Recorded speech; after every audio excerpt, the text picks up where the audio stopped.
નમસ્કાર ખેડૂત મિત્રો, હું છું તમારો મિત્ર યાજ્ઞિક પટેલ, વસુંધરા એગ્રો સીડ્સ કાલાવડ, અને તમે જોઈ રહ્યા છો ખેતીની માહિતી વસુંધરા યુટ્યુબ ચેનલ. આ ચેનલના માધ્યમથી આપણે અવારનવાર જે ખેતીને લગતા વિડીયો છે કે જે વૈજ્ઞાનિક રીતે સાબિત થયેલી માહિતી છે, તેમજ જે ખેડૂતોના અનુભવોને લીધે એટલે કે અનુભવ કરીને જે મેળવેલી માહિતી છે, માત્ર ને માત્ર તે જ માહિતી આપણે અન્ય ખેડૂત મિત્રો સુધી પહોંચાડવાનો પ્રયત્ન કરતા હોઈએ છીએ.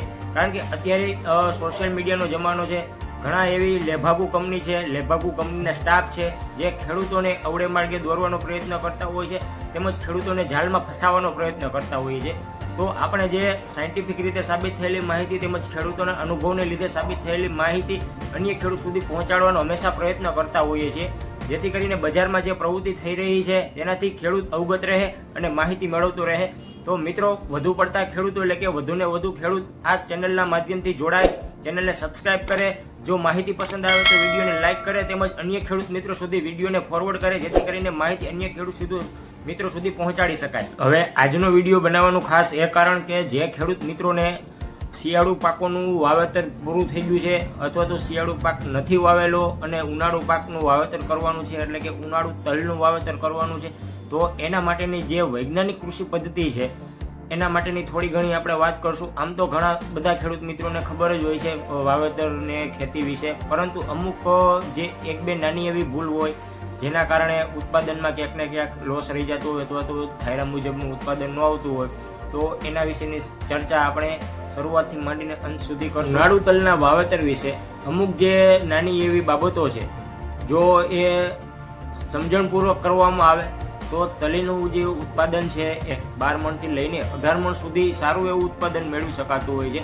તો આજે આપણે એ જે નાની નાની બાબતો છે એની ચર્ચા આપણે કરશું. એ જે બાબતો છે જેવી કે વાવેતર કરવાનો યોગ્ય સમય કયો છે, બિયારણની જાત છે, બિયારણનો દર કેટલો રાખવો જોઈએ, તેમજ પિયત વ્યવસ્થાપન છે, ખાતર વ્યવસ્થાપન છે, અને એક બે રોગ જીવાતના પ્રશ્નો આવે છે, તો એનો જે કંટ્રોલ કરીને 12 મણ લઈને સારું એવું 18 મણ સુધીનું ઉત્પાદન તલીમાં ઉનાળુ તલમાં મેળવી શકાતું હોય છે.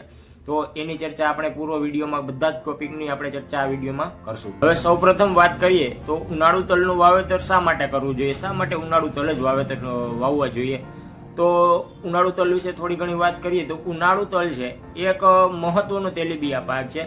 હવે જે તલનું જે તેલ છે એ બધા જ ખાદ્ય તેલો છે, કપાસિયાનું તેલ છે, મગફળીનું તેલ છે, રાયડાનું તેલ છે, બધા તેલમાં જો ઉત્તમ ગણાતું હોય તો એ છે તલીનું તેલ.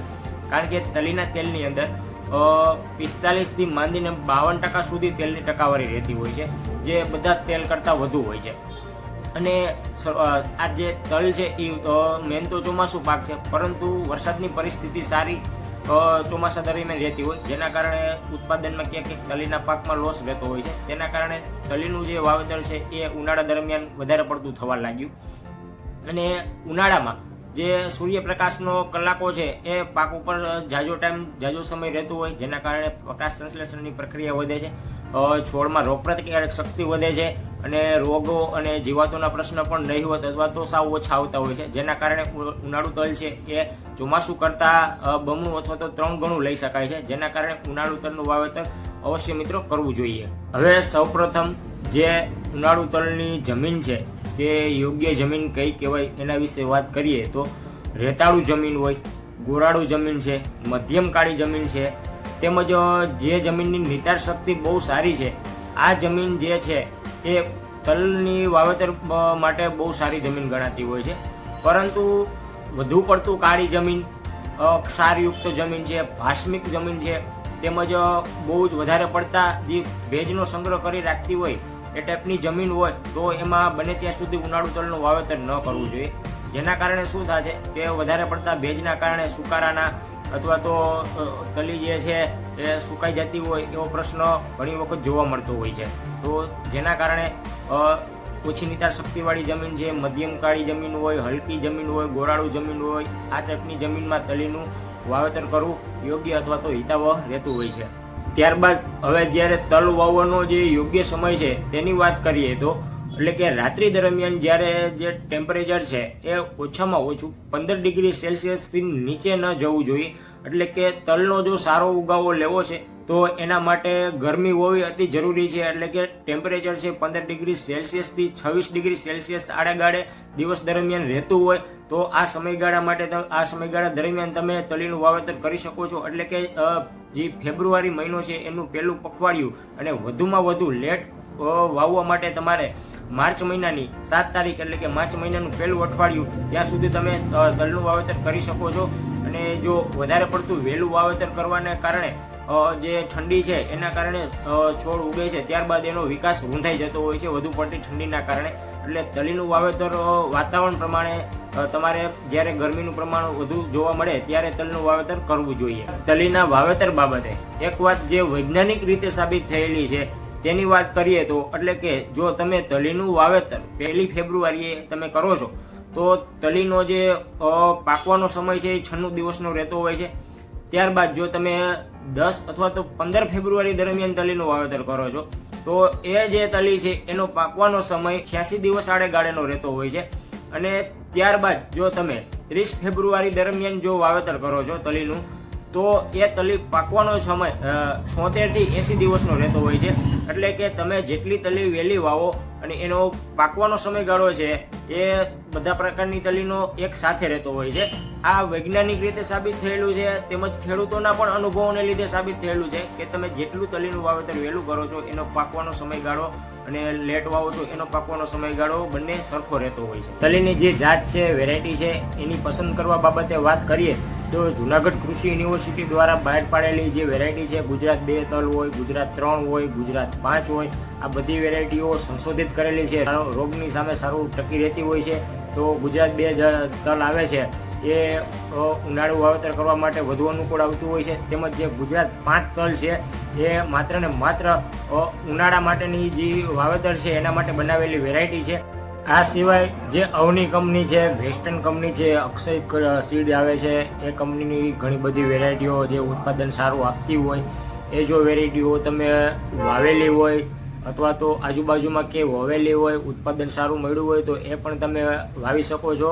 અને આ સિવાયની જો કોઈ બીજી વેરાયટી હોય જે ઉત્પાદન સારું આપતું હોય તો તમે કોમેન્ટમાં જણાવી શકો છો.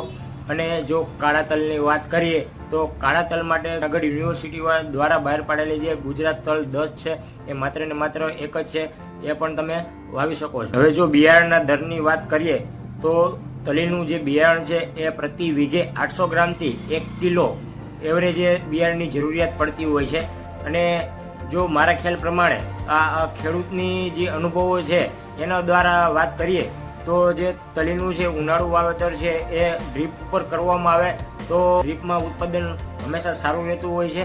આ પણ ખેડૂતનો અનુભવ કરેલો છે. હવે બીજની માવજત એટલે કે મિત્રો જ્યારે પણ તમે ઉનાળુ તલનું વાવેતર કરો છો બિયારણ લ્યો છો ત્યારે બીજ માવજત માટે તમે જે સાફ આવે છે અથવા તો M45 આવે છે એ અથવા તો જે વિટાવેક્સ પાવડર આવે છે કાર્બોક્સિન અને થાઇરમનું કોમ્બિનેશન આવે છે એ તમે કિલે 3 ગ્રામ પ્રતિ કિલે પટ મારવાનું અચૂક રાખજો જેથી કરીને જે સુકારાનો પ્રશ્ન છે એની સામે રક્ષણ મેળવી શકાય. હવે જે વાવેતરમાં તલની જે 2 હાર છે એ વચારે ઓછામાં ઓછું 30 સેન્ટીમીટરનું અંતર તેમજ 2 છોડ વચારેનું જે અંતર છે મિનિમમ ઓછામાં ઓછું 10 સેન્ટીમીટર જાળવવું જોઈએ જેથી કરીને જે છોડનો વિકાસ છે એ પૂરો થઈ શકે. અને ત્યારબાદ આપણે પિયતની વાત કરીએ તો તલના પાકને ઓછામાં ઓછા 8 થી 10 જેવા પિયતની જરૂરિયાત રહેતી હોય છે. અથવા તો આપણા સૌરાષ્ટ્ર વિસ્તારમાં જે પિયત સુવિધા સારી છે અને જમીન પણ સારી છે તો જેના કારણે 7 થી 9 જેટલા પિયતમાં તલનું વાવેતર અથવા તો પાક કમ્પ્લીટ થઈ જતો હોય છે. હવે તલનું જે પ્રથમ પિયત છે એ તલ વાવીને એક આપવાનું થતું હોય છે. ત્યારબાદ પહેલા પિયત પછી બીજું પિયત સીધું 6 દિવસે આપવાનું થતું હોય છે. અને ત્રીજું પિયત એટલે કે તલ ઉગ્યા પછીનું જે પહેલું પિયત છે એ તલ ઉગીને ઓછામાં ઓછા 20 દિવસ જેવો સમયગાળો એટલે કે તલની અવસ્થા જે 4 થી 5 પાનની છે એ સમયગાળા દરમિયાન આપવું જોઈએ જ્યારે તલ ડૂબે નહીં એવી અવસ્થા હોય ત્યારે. કારણ કે એ પહેલાં તમે પિયત આપશો તો તલ પિયતના કારણે ડૂબતા જતા હોય છે જેના કારણે સુકારાનો પ્રશ્ન પણ આવતો હોય છે.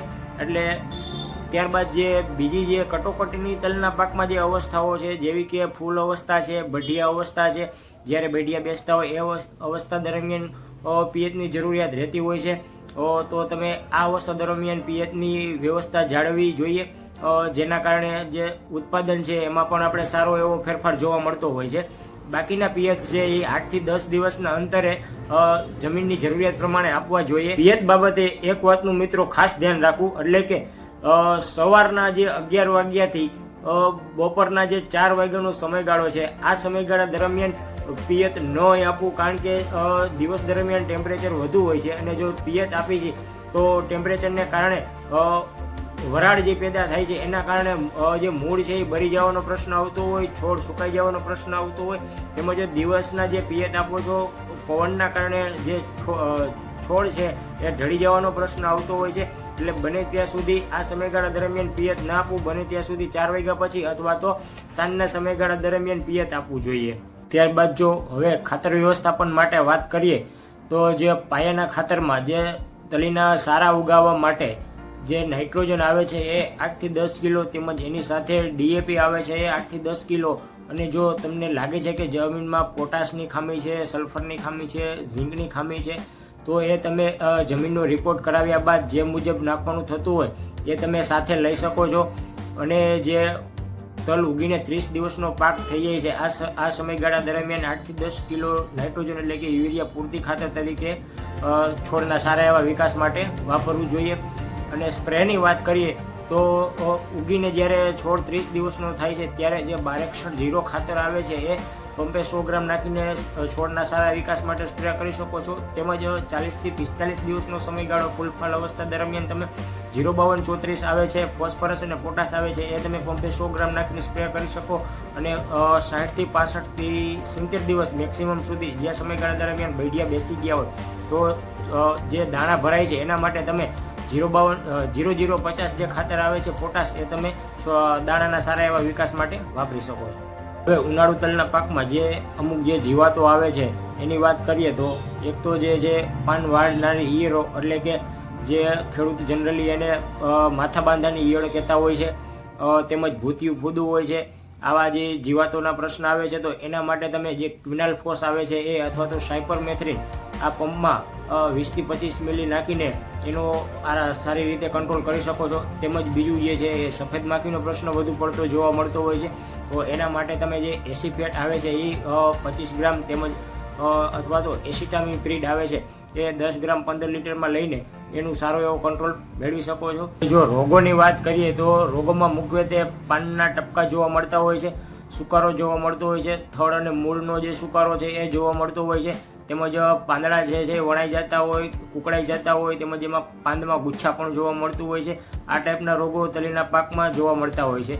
તો જે સુકારો છે, કોહવારો છે એ જમીનજન્ય છે, તો બને ત્યાં સુધી જે કીધું એ પ્રમાણે જ્યારે તલનું વાવેતર કરો ત્યારે બીજની માવજત એટલે કે બીજને પટ મારીને જ માવજત વાવેતર કરવું જોઈએ. અને તેમ છતાં પણ જો સુકારાનો પ્રશ્ન ક્યાંય જોવા મળતો હોય તો એ જે કાર્બનડિઝમ પ્લસ મેન્કોજેબ આવે છે એ અથવા તો મેટાલક્સિલ પ્લસ જે મેન્કોજેબ આવે છે એ વીઘે 200 ગ્રામ ડ્રેન્ચિંગ કરવું જોઈએ, અથવા તો પિયત દ્વારા વીઘે 200 ગ્રામ આપવું જોઈએ. અને જે ગુચ્છાપણ છે અથવા તો જે પાંદડામાં કુકડો જોવા મળે છે એ જે છે એ કીટને લીધે થતો હોય, એટલે કે જે એમાં ઇન્સેક્ટિસાઇડ દવા આવે છે, જે રોગર આવે છે ડાયમેથ્યોટ કરીને, અને જે એસિટામિપ્રિડ આવે છે એનો ઉપયોગ કરીને સારું એવું નિયંત્રણ મેળવી શકાતું હોય છે.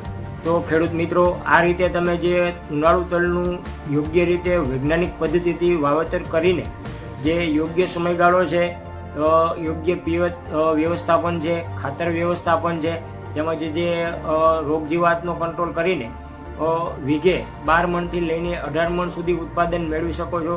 તો આભાર ખેડૂત મિત્રો, ફરી મળીશું નવા વિડીયોમાં નવી માહિતી સાથે. ત્યાં સુધી મને રજા આપશો.